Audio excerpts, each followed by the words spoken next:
Variety is the spice of life. Have you heard this phrase before?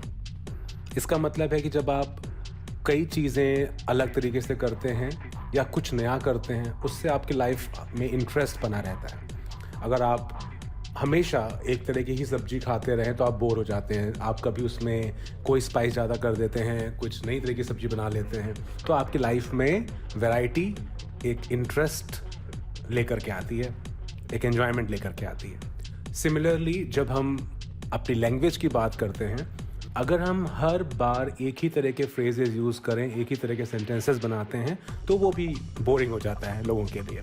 So what we are going to do today, हम आज के इस छोटे से lesson में we will just quickly learn कि अगर हम जो पूछते हैं ना हाउ आर यू, तो उसको हम किस तरीके से और पूछ सकते हैं so that it looks different and it's interesting as well.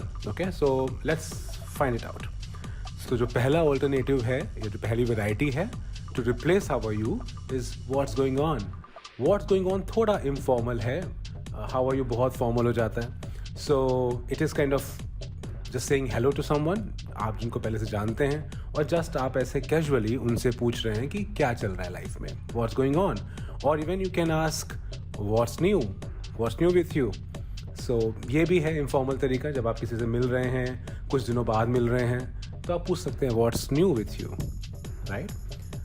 तीसरा तरीका, तीसरी वैरायटी है, जब आप किसी से कई दिनों बाद मिल रहे हो तो आप you can ask how have you been. आप ये उनसे नहीं पूछ सकते जिनसे आप रोज़ मिलते रहते हैं, या अभी सुबह मिले थे शाम को नहीं पूछ सकते हैं उससे how have you been. So you can ask it like after a few days or after a few months you are meeting somebody, you can just ask your old friends, how have you been, right? और भी बहुत हैं variety जिनको आप use कर सकते हैं। For example WhatsApp, तो आप पूछते ही होंगे लोगों से what's up, how is everything, how is it going, right. So इनमें से जो भी आपको लगता है कि आप यूज़ करना चाहेंगे, please pick them up and start using it. बिना यूज़ किए सिर्फ इसको सुनना का कोई फ़ायदा नहीं है। Okay, so just pick 1 or 2 which you are going to use आज, कल या जल्दी ही। Okay, that's way you will learn it. और धीमे धीमे आपको समझ में आना शुरू हो जाएगा कि कहाँ पे क्या चीज़ का यूज़ बेटर होगा। Okay, happy learning everyone and don't forget to use it, just don't listen, use it. Okay, and if you have not subscribed to the channel, please do that. Like the video. God bless you.